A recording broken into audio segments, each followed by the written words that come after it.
and welcome back to my channel. And if this is your first time here, then hi, my name is Lauren. And on my channel, we mostly talk about anything luxury, but we also discuss lifestyle and beauty. So if you're interested in any of these topics, please consider subscribing to my channel and we'll get started with the video.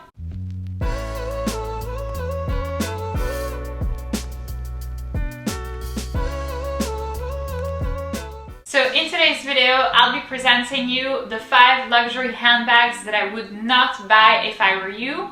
These are handbags that I have had or that I still have, and the goal of this video is for you to learn from my mistakes. There is a very precise reason why I don't like these bags, why these bags have not worked for me. So if you're interested in finding out, then please keep on watching. So the first one is a true classic. It's the Louis Vuitton Neverfull, and I've had it in size MM in monogram. So this was actually, believe it or not, my first ever designer bag. I was so excited to have this bag. I felt like I had been wanting it for a really long time. But then what happened was I didn't really do research because it was my first, ever designer bag. I didn't even know how to do research or why do research. And I use this bag every day as my everyday bag, as my school bag for university. And I didn't realize the fact that I really disliked the patina. I really disliked it. And I wasn't aware that the patina would show this quickly. I feel like within the first maybe month of wearing this bag, it already somewhat looked like an old bag. And that's something that for me is absolutely unacceptable. I know that some people really like the patina, but yeah, for me it's not my thing at all. I really don't understand it. I feel like it gives this old wrinkled look that I really don't like about it. So that for me was a huge no. I was so disappointed that that had happened to my bag.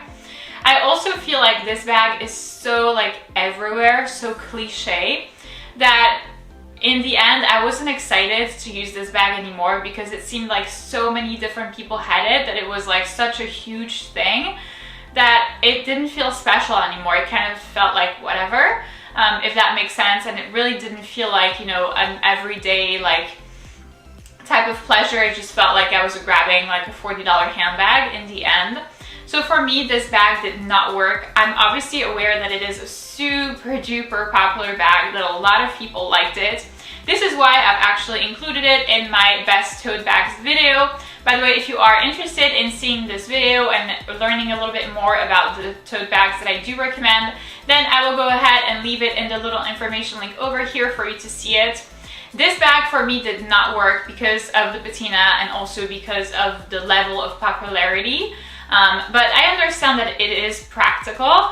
It's just, if like me, you care a lot about the patina and you care a lot about, not everybody having your purse, then I would not advise to buy this bag. It's something that I have regretted, and I ended up selling this bag. This is why I've included a picture that will pop up either here or here. But yeah, in the end, I regretted it. I sold it. I didn't sell it for profit, but I also didn't lose a ton of money. I felt like it was reasonable. It's just something that, didn't work for me. And now when I look at handbags, I'm definitely looking at things that don't have patina. So if I'm leaning more towards something from LV, I'll be very sure to grab things that either don't have the vachetta or that are demi-ébène or something like that, but no more patina because I cannot. Number 2 on my list of the bags that I would definitely not buy again and that I would recommend for you not to buy is the Gucci Soho shoulder bag. And the one that I had was in black, so hopefully I'll find a picture and include it on the screen somewhere. This bag was the bag that actually replaced the Louis Vuitton Neverfull, and it seemed like I made a mistake again in choosing a bag that really did not work for me. So I got this bag because I wanted to try a different brand. I feel like this was my first, kind of a little bit more expensive than LV, but still not venturing out to Chanel prices. I wanted something that could work for every day, that, I could put a lot of stuff in. And this bag really did not work for me because it is a very unstructured bag. And I'm sure that it's obvious when you buy it, but at that point in my, designer, knowledge, let's say, I didn't realize that I really don't like bags that are unstructured. I strongly prefer structured bags because I feel like they hold their shape a lot more, they hold their age a lot better, they look a lot like younger and a lot better on the long term. And I feel like, you know, those like slouchy bags kind of have this like first like look of like neglect, of like, you know, being like slouchy. It's like the difference between sitting like this and sitting like this. And I felt like that's exactly what the bag looked like. It looked like, you know, like this. And that's obviously not what you want when you spend, like, I think the bag was like $1,500 to $2,000 at the time. And I'm sure that, you know, now it feels like it's nothing, but then it was a lot of money for a designer handbag. And it ended up really not working for me for this first reason. Second, on the inside, it was very, very delicate, the fabric, and very light. The fabric was like this kind of beige fabric, and it was really, really easy to damage it. There ended up being like plenty of stains, of like rip-offs. The fabric started to rip a little bit around the edges, which, you know, honestly, like for a designer handbag, really should not be happening, especially Gucci, but that ended up happening for me. And then it's also a bag that's kind of difficult to place an organizer inside because it's kind of unstructured and because it's this like slightly obscure model. Especially now, if you want to buy this bag now, it must be very difficult to find a bag organizer. So this is why for me this bag did not work, and then I ended up selling it. So 2 bags that I ended up selling because they did not work for me. I would honestly not advise you to buy them. I feel like you're better off saving your money to buy other bags, you know, such as Chanel ones, or buying a different brand or something different from that brand. But just, I feel like for me, the lack of structure just gave it like a very neglected look. The fact that it was kind of an odd shape made it very hard to find a bag organizer for it. And the fabric on the inside was just like crazy easily to damage. So honestly, by the end, like when I sold this bag, there were like pen stains, pen marks. I mean, it was just like, it looked very, very dirty, and I'm not a dirty person. So I feel like, you know, if you are like dirtier than me, which is probably the case, then this is not gonna work for you. So I would really, really advise you not to buy this bag. Next on my list of the bags that I would not recommend, we have the Chanel Deauville. And here I feel like I made a big mistake in buying this handbag. I wanted it because I love the brand, because, you know, I'm addicted to it. I have a lot of different handbags or different pieces from them. And I wanted to have a tote bag, which was, you know, something that I didn't have from them yet.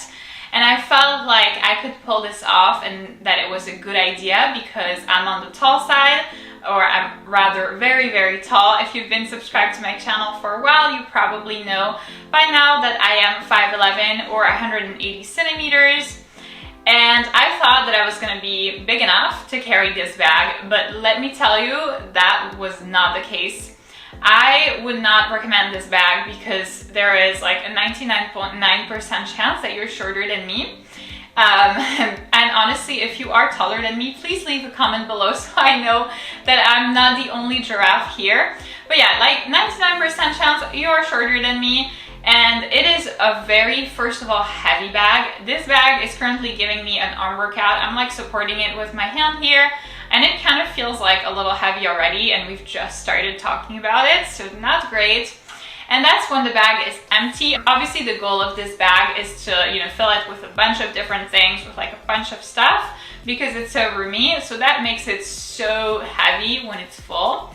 And then the other problem with that weight is that inside of this bag, you do need a bag organizer, because honestly, otherwise you're not finding anything, and the bag organizer kind of adds the weight to a bag that's already heavy as it is, plus a bag organizer, plus actual stuff inside.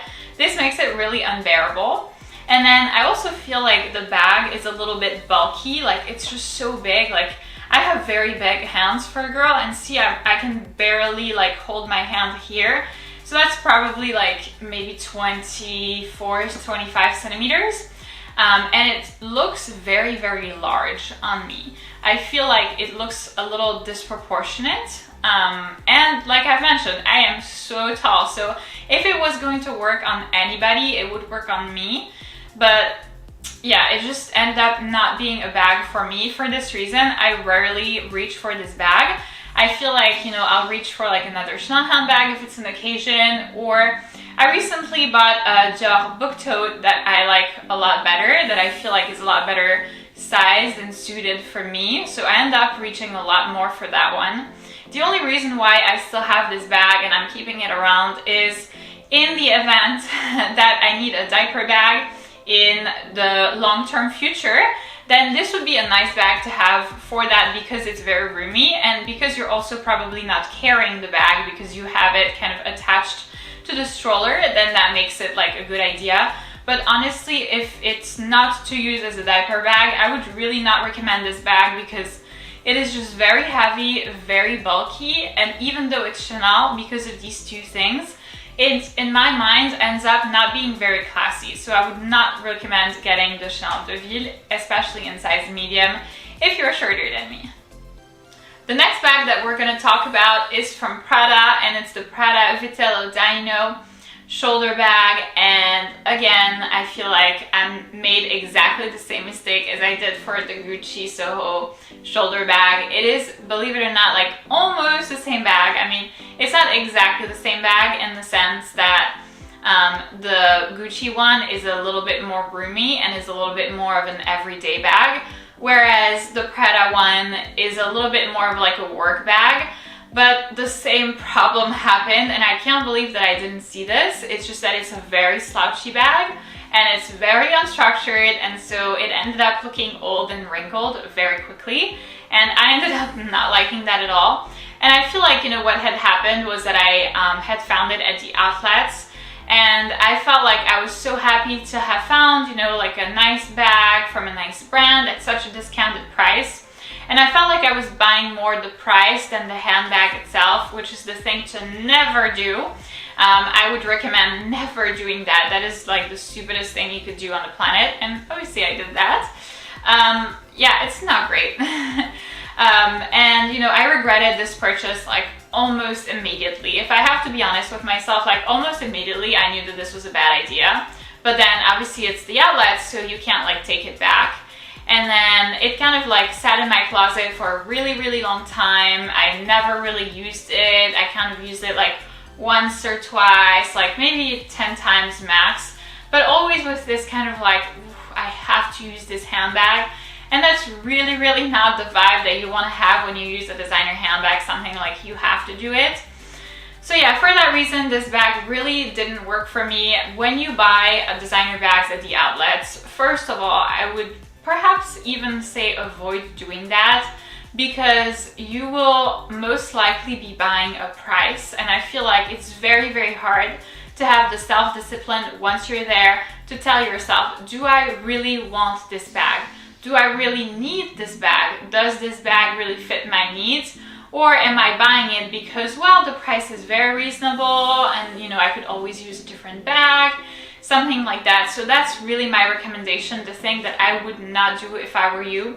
I would not necessarily purchase handbags at the outlets, and I feel like this kind of unstructured bag, I wouldn't buy it if I were you, especially if that's something that you care about.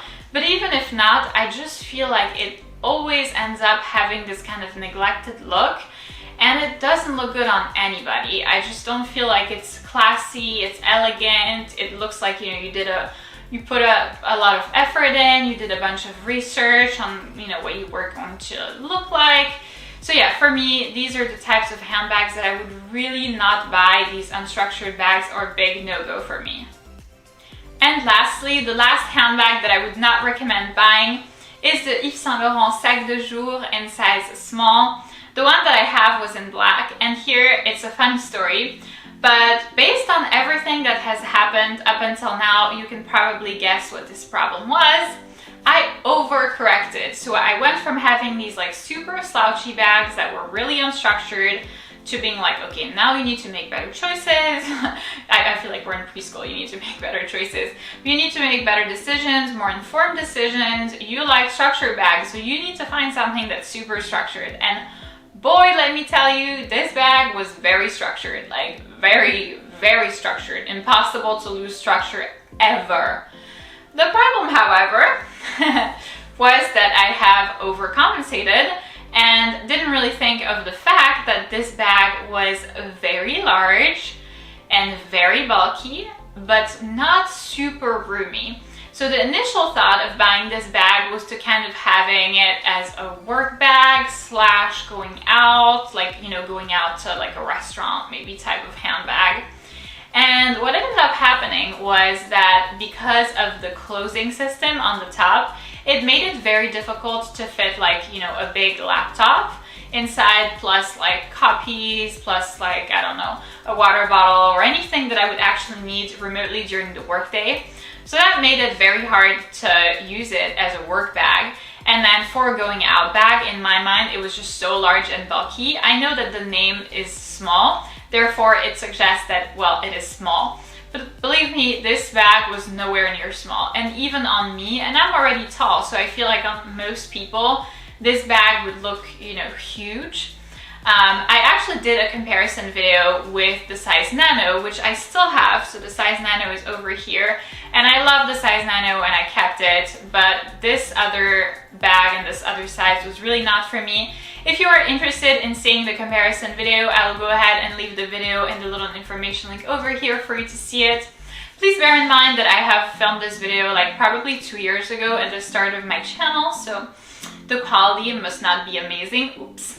But you will see the bag size there. It's a little weird. I feel like, you know, they give you a strap to use it as like a crossbody bag or shoulder bag, but it really doesn't look good. It really feels like super bulky, like it's disproportionate. So this is really a bag that I would avoid using. And it's not because I don't like the model, because clearly, you know, I'm still using its little sister. It's just that the size and the proportions for me are off.